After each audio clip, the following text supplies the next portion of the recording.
Et bienvenue sur France 3 Alpes, mardi 27 octobre. Une difficile gestion de la crise qui amène parfois les entreprises à faire des choix. C'est ce qui s'est passé en Chartreuse avec l'équipementier sportif Red Light, une marque que vous avez fondée, Benoît Laval. Bonjour. Bonjour. Fondée puis vendue en 2016 au groupe Rossignol. Et là, 4 ans plus tard, revirement de situation, on apprend que vous avez racheté Red Light. Qu'est-ce qui s'est passé ? Donc effectivement, j'ai créé Light en 1999, nous avons bien grandi, nous sommes développés. En 2016, nous voulions continuer de grandir avec plus de moyens financiers et de pouvoir s'appuyer sur les filiales du groupe Rossignol pour continuer notre expansion. Les choses ne sont pas réalisées telles qu'on le souhaitait au sein du groupe. J'en suis parti en 2019. Effectivement, le Covid a accéléré les choses et la situation actuelle du groupe Rossignol a fait que j'ai, avec d'autres actionnaires, souhaité reprendre Red Light. L'objectif, il est de sauver Red Light, effectivement, cette année. Tout s'est joué pendant le confinement. Je crois qu'il s'en est fallu de peu pour que les machines installées à Saint-Pierre-de-Chartreuse, dans l'atelier, ne partent à l'étranger. Effectivement, Rossignol avait décidé de fermer l'atelier de Saint-Pierre-de-Chartreuse. Les machines étaient emballées, prêtes à partir, et le camion n'est jamais passé du fait du confinement. Et ensuite, nous avons attaqué les discussions. Nous avons repris l'entreprise en l'état, donc avec 22 salariés, les machines pour redémarrer.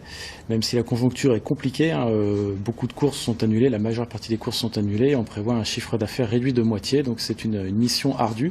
On commence un ultra trail par une côte assez sévère, mais on y croit et on est motivé. On peut rappeler un petit peu ce que vous fabriquez ?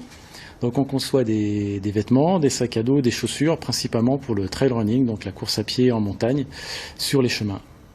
Alors justement, comment se porte ce marché ? C'est pas propice à un redémarrage d'activité, cette période de seconde vague du coronavirus. Alors tout le monde a envie de sortir, beaucoup de gens se sont mis à la course à pied pendant le confinement, mais il est clair quand même que les magasins de sport souffrent, ils peuvent encore ouvrir, mais on voit que c'est limite.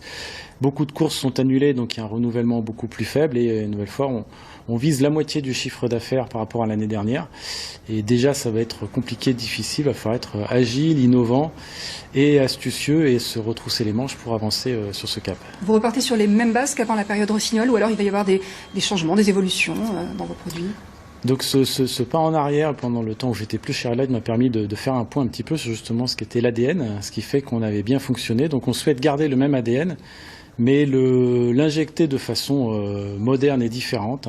Le monde change, on le voit bien tous les jours.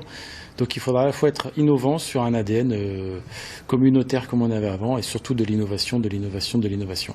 Vous allez embaucher ? Donc aujourd'hui on est 22 salariés. Et effectivement, on compte embaucher, pour notre atelier Made in France, où les salariés avaient été licenciés, on compte embaucher entre 2 et 10 personnes dans les prochains mois et 3 prochaines années, selon la conjoncture que l'on suit tous les jours.